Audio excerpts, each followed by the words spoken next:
Our first speaker for today, we have three speakers today, and our first speaker is Paul Mellor, and he will be talking about leading by volunteering, and his pathway is strategic relationships. Before I hand over to Paul Mellor to begin his speech, I'd like to get his evaluator, Ms. Mellor, to talk to us about what particularly he will be evaluating on Paul's speech.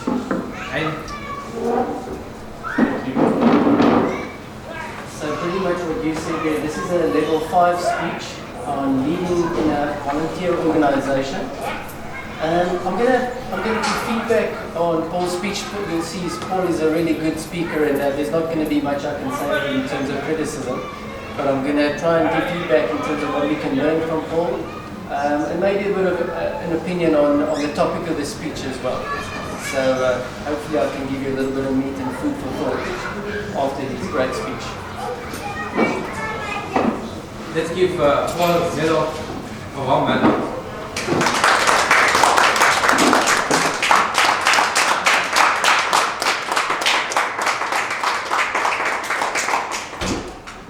Allow me to just fire this up for a moment, and we will get on with this.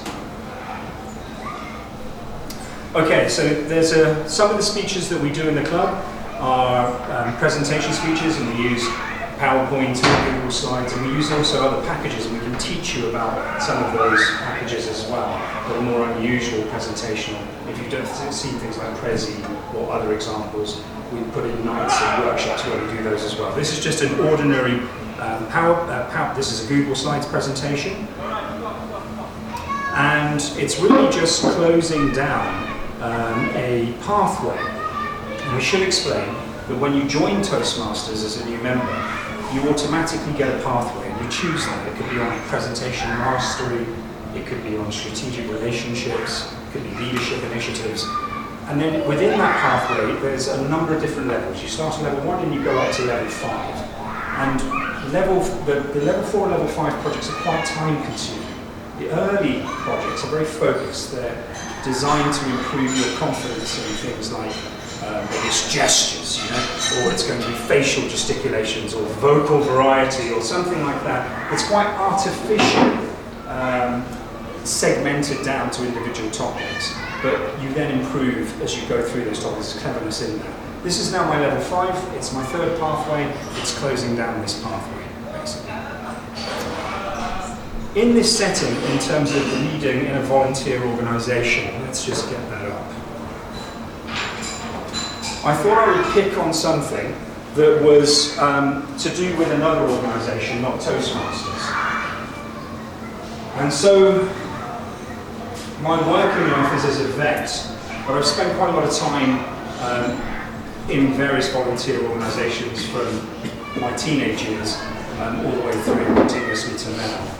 It's useful to sometimes look at a comparative organisation and then just see how that sucks time, or what you can achieve and how you can help, etc. This pathway level demands that you serve in a volunteer leadership position for a minimum of 6 months. It also asks that you get 360-degree evaluations of your leadership skills. 360-degree evaluations are where you ask people who are maybe your peers, but also someone who's above you, a boss, and maybe people who are below you. And so you get this complete idea as to how you're doing within that organisation if you get honest feedback. It also asks you to create a succession plan. And that's an important thing within Toastmasters as well. We regularly change the exco every year. There's maybe some stability in it, but we want new blood coming in. And so the idea of creating a succession plan so that you know who's coming into the organisation and being able to provide them with leadership opportunities as well is a great thing. I'm actually turning this into a 15-minute speech, so forget the 5 to 7 minute speech, but that's the demand for this level. When you think about a speech like this, a lot of Toastmasters speeches are kind of set up. You are very welcome to think of your own topic. to bring in something that's related to your hobby or interests or life experience. And you're very welcome to bring in, particularly in our club, you are extremely welcome to bring in professional work-related undergraduate issues, new thesis issues, a professional speech that you want to practice before you deliver it as the real McCoy. So we want all of those things. We want those things to take place. But Toastmasters also kind of forces you every now and again, or fairly frequently, if you're lacking in the inspiration, it gives you a topic to talk about. And so this is a topic to talk about. And so to some extent it's informational, because for those of you who are doing pathways, then it gives you some idea of what is ahead on that pathway. The levels 4 and 5 are a bit more of a pain, a bit more involved. But if you're starting your Toastmasters journey, then at least it gives you a little bit of insight into at least one aspect. Okay? And then to get to this level, you've probably gone through approximately 15 speeches before now. Okay? I also thought I would turn it into a reflective speech. And so some of you who have been here for the recent controversies may notice some aspects of this. And that's not me being bitchy, I just want to point things out, okay? And position things. And so that's my own interest, but I also think it's an important reflection. It actually made me think about the benefits of some aspects of how we approach leadership in organizations. So a few years ago, I got mugged into a choir. And this happened because I was actually organising something for the local community that I live in, not far from here in Brooklyn. And we were doing a community clean-up, and we wanted to recruit volunteers, and so I sang a little ditty with a professional pianist who happens to be a neighbour. And this went out, and it was very successful, and we got lots of people in. And then her husband, who I didn't know, just literally rocked up at the house and said, "We need you in the choir." Now, I haven't been in the choir since I was a small boy. You know, I was 9 years old at school, and you were press ganged into the choir, and it really wasn't a thing to do. I was a bit of a sportsman, you didn't want to be in the choir, but everybody had to be in the choir. I did my 1 year and I exited, but I actually kind of enjoyed it. I enjoyed it. I've not been in a choir since, but I got press ganged by this older guy to join the Welsh choir of South Africa, and that happened about 5 years ago. And he turned up just after COVID. And it was the first Tuesday that we were back after COVID, and he just said, "You're getting in the car." There was no warning, there was no choice. You know, he fixed all of this up with my wife.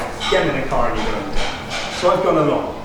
It's a fairly big club for a social club. So we have about 35 plus members. We call them the groupies as well. Sometimes we're up to about 50. We've got professionals involved in that club, so it's not like this club. It's just purely voluntary. We have a musical director, we have to pay pianists, we have to pay him, etc. It's also weekly, so it's quite involved. There's weekly practices. We have about 12 to 15 engagements per year.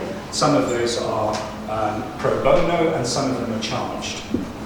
So we're committed to doing things like the Anne Smuts Memorial Service, we do the Battle of Britain service, we do those free of charge. It also has 2 committees, which makes it more complicated than a normal volunteer organisation. It has a management committee, and it has a music committee as well. And so my roles for about 2 years were as secretary to the organisation, then also organising an annual concert, and organising several concerts, and also organising an annual tour. The budget goes from about 100,000 to 200,000. So that's a more awkward volunteer organisation than say the average Toastmaster club, which is relatively simple. When you do evaluations, there are lots of different things that can be done. Now, this is for the purposes of this pathway level. I want you to think about this in terms of where you are in your own life stage. All right? I mean, I'm in my mid-50s. The first time I had to put a CV in was when I was 15, and that was for an Air Force position. I'm from England, so it was the Royal Air Force. A CV is a way of evaluating you. And then everyone here will have been, I'm sure, for standard interviews. Okay? I'm sure some people here, even you as an undergraduate, can I pick on you for a minute? Have you been for an interview yet? Not yet? Okay, well, you know, there's going to be an interview coming up. That's another thing we practice in workshops, by the way. So we've had students here before and they found it very, very useful. So standard interviews are a good way of going forward to evaluate people. You would think they're a good way of going forward, but Daniel Kahneman, who's the guy who wrote, what was it? Think Fast. Thinking Slow and Fast. Very interesting psychologist, and if I'm right, I think he's a Nobel laureate. And he talks about how interviews, from a psychological perspective, are almost useless in terms of informal interviews. And that psychologically, in studies, they can measure that level of bias. And what he talks about instead of a standard interview is a structured interview. Okay? So that you really dive deep into what that person knows and what they're capable of, and then you pull out little sections and you grade them according to that. And it isn't just, I really like your name, Nightingale, which I do, right? And therefore, you're drawn to that person, and you've got a nice smile, or etc., etc. You find someone that's a really interesting job, Ralph, etc. And you sort of pulled in to a visceral judgment, which more often than not, apparently, according to Kahneman, you're wrong. So structured interviews help you a lot. And then think about this: if you're in work, most of us are, then you've got a line manager at some point in your journey, right? Most people don't go straight to being an entrepreneur. There's somebody in charge of them at some point. And therefore, the line manager is doing something different. They're assessing you over time. You might have a terrible line manager, you might have a really good line manager, but they are assessing you over time. Who's had a psychologist review? I'm talking not for personal reasons, just in terms of formal work. Yeah. So, that's another level again. Not many people have that. If you're running your own small business, you're generally not going to get a psychologist in to review you, are you? Right? That doesn't happen. But I've had two. One was for the Royal Air Force, and the other was actually for a private equity company in London. And so and that was a day-long interview. I felt exhausted at the end of that, right? So these are quite invasive, and that happened to me in my mid-40s at that point, and that was 15 years ago. So there was, it was 10 years ago. It was a long time, and it was a long time to spend with them, quite invasive. And then who's had a private investigator crew like? Okay, the reason I was working with private equity, I'm actually a vet in real life, but I spent about 3 years doing an entrepreneurial venture that wasn't successful. But what was successful was we contracted with a private equity firm in London. And they were a very big firm, and it was a 2.1 billion rand project, which we had funding for 2 years. And it's really something to get that kind of money. That was the largest single investment in veterinary medicine ever in the United Kingdom. And when people are giving you that kind of money, they absolutely want to make sure you're honest, there's integrity, that they've got something to stand by. Somewhere in there, in terms of evaluations, you've got 360-degree evaluations as well. And they are an assessment, once again, like a line manager, they are an assessment over time. A 360-degree evaluation was actually developed in the 1930s by a military psychologist, a German, Johann Reffert, and it was brought into corporate use by Esso back in the 50s. You can ask for a 360, and it can either be anonymous, that's preferable. So I've had that done in the workplace before, in large workplaces with 300-400 people. Things are just handed out, you don't even know that it's happening. People above you, people below you, people on your level, and they're trying to find out about you. Or it might be no. In this case, for the purposes of this Toastmaster speech, it's no. In this Toastmaster speech, they want you to, the person that you report to, the person from the team that you lead, and then somebody in that team appear. The person that I was reporting to was Peter Cheney. I was lucky in this choir, there's a lot of people with really significant experience. He's much older than me. He's a founder of a company that ran 65 countries internationally. He's an engineer by trade, a successful sailor, pilot, deep sea diver, very accomplished man, and was the CEO of construction computer software, the company that he founded. I also asked Malcolm. Malcolm was the managing director of African Explosives and Chemical Industries. And I also asked Mark, who he's a paramedic, and he runs his own small business, Mellor in Africa. when you do a 360, so these are known people, so they could just butter you up. It's better to do a 360 and it's unknown, but I couldn't do that in the context of Toastmasters. When you ask for a 360, this is the form that you get. Don't bother reading it. What I want to show you are the red bits on here. So here you've got leadership, for example, and you ask for honest feedback and comments. You've got communication. We're going to race through these. Interpersonal skills, teamwork and team building, problem solving, motivation and prioritization, reliability, and those are the features that you then have of your 360. I'm going to cut this, we're not going to spend any more time on that. What I want you to reflect on for the purposes of understanding a Toastmaster pathway is that you end up having to be involved with something. It could be the Toastmaster organisation, it could be something else that you do, but it's quite specifically a volunteer organisation.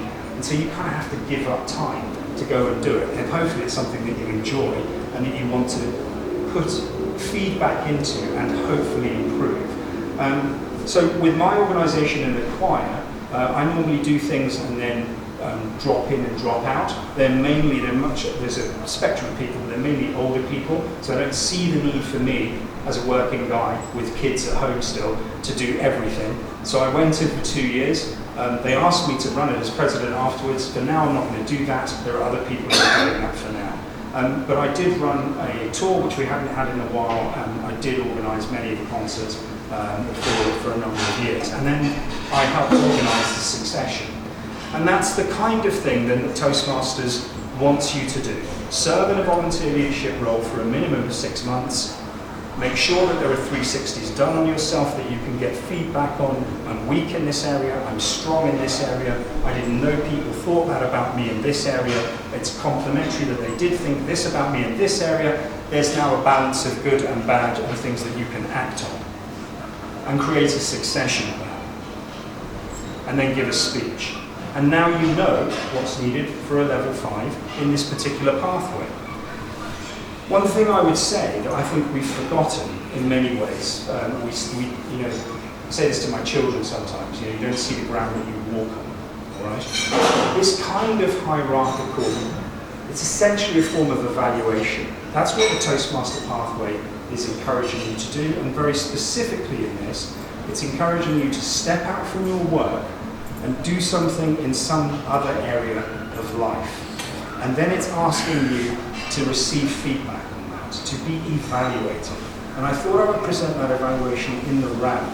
And I think when you are selecting leaders for organizations, it's more important in the workplace, it's less important in a voluntary organization, but you should select people who are emotionally stable and have a track record of leadership. That's an important feature, I think, for running an organization. And on that note, I think I will draw it to a close. Thank you.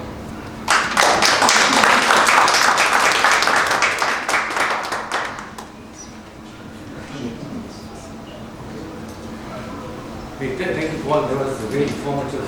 You were delivered very well. Any questions and answers for Paul?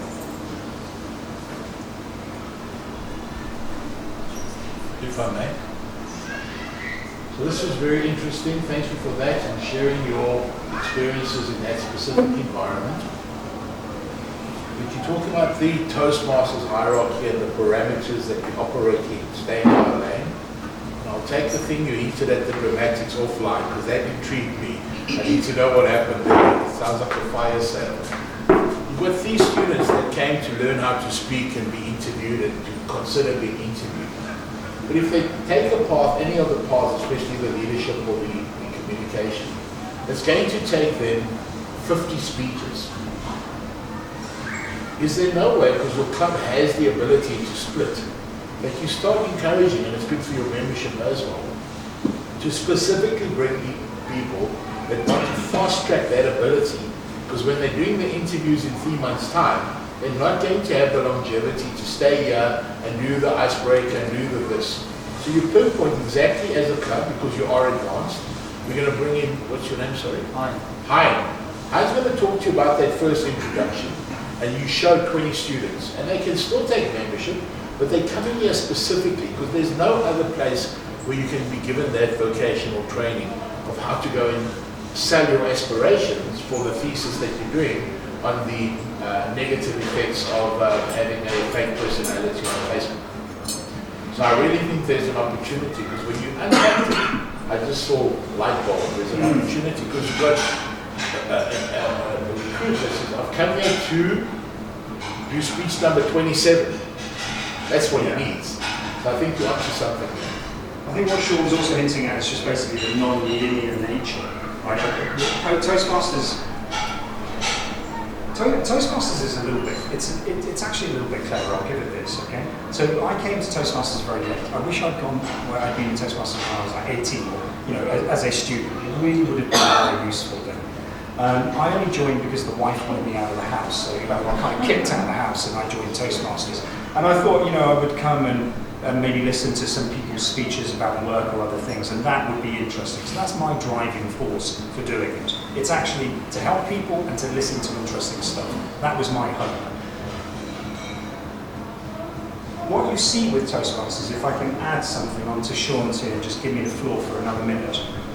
What I see is actually something that I didn't quite expect myself, which is that even if you are an experienced person, and you've been in lots of different situations, employee-wise, as an employer, as an employee, as an entrepreneur, as an academic, as a business person, whatever else it is, as a politician, whatever else it is, what Toastmasters forces you to do, even if you're a smart person and you're extrovert, you're used to speaking, etc., it forces you to focus on one thing that week, right? It forces you to focus on this aspect of speaking, somewhat artificially.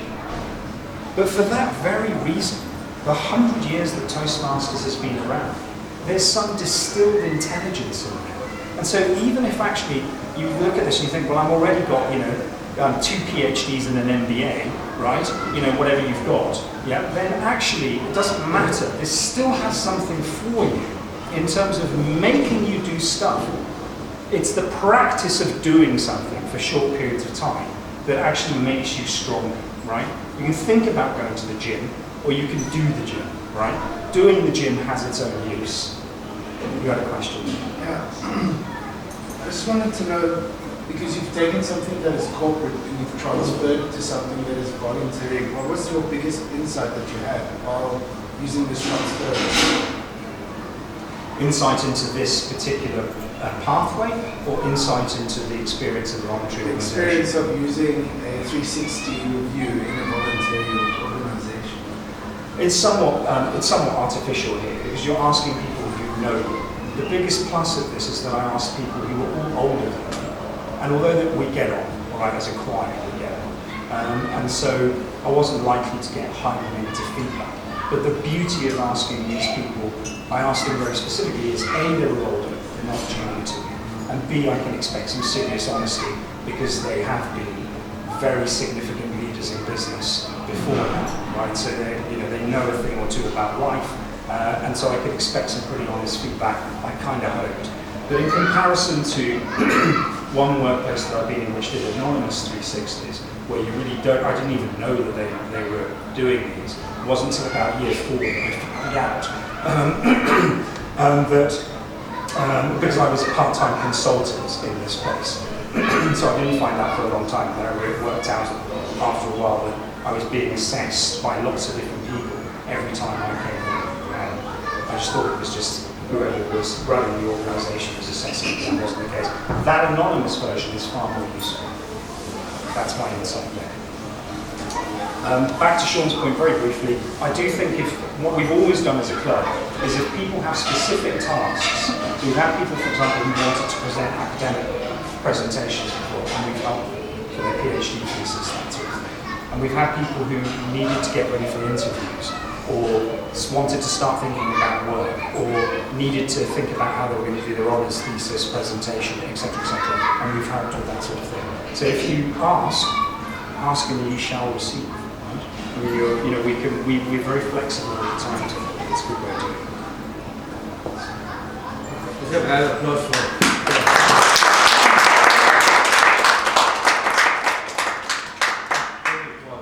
Tamara. Can we have the Tamara report?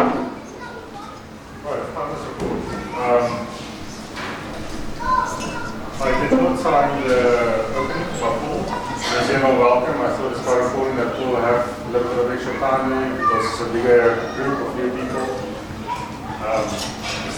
It's important to communicate how the club works, etc. I think there's great benefit in that. So I did not time for it.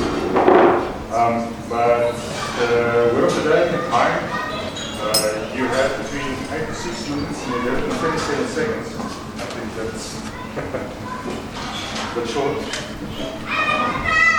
In Toastmaster Melbourne, your information of evenings, events, the roles, the theme, that kind of overlaps with your introduction for Paul's speech as well. So all in all, you had combined 5 minutes there, you did it in 5 out of 8, so actually quite good. Then Paul's speech, Paul, you had between 15 and 10 minutes, and you did it in 15 out of 8. So I think just over quite well done. Next change for me. Well, just on that, I don't think the Mellor needs to speak 8 minutes, 8 minutes. He really just needs to come down as well. I think it's just well. Sorry, anyway, if I disappoint you. Behind your variant for football. I'm going to do the evaluation for Paul, so I'll just Okay.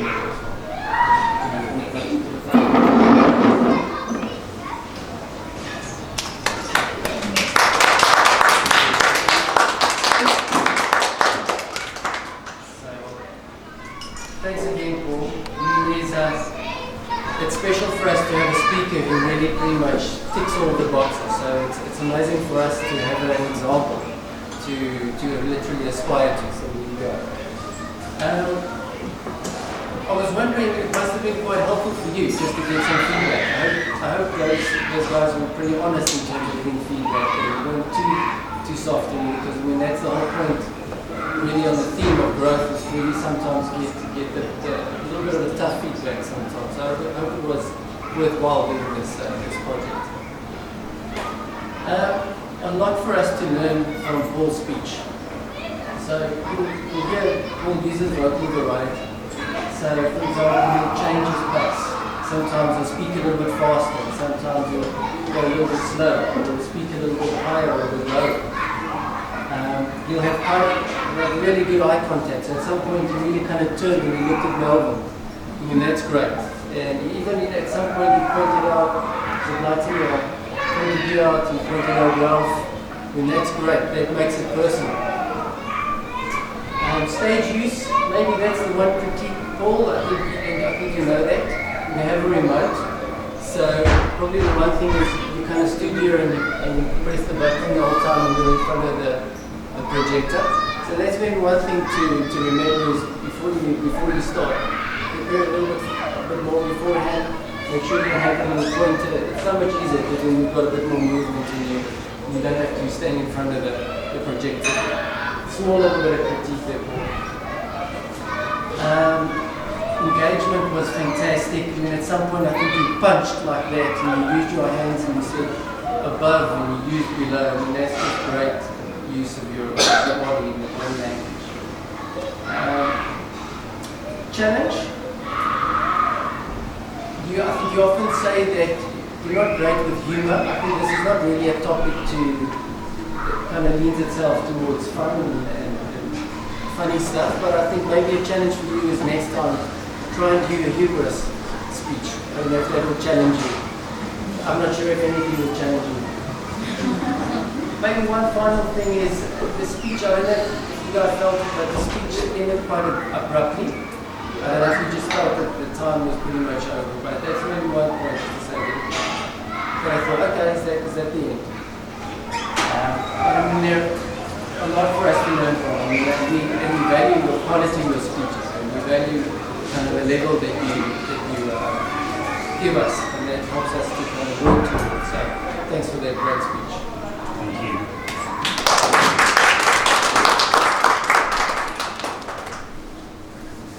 I just look at the time and I see it's 7:20. Do you think we should break for dinner, or are you guys ready for another speech? Let me see. Did Trimore just go in there?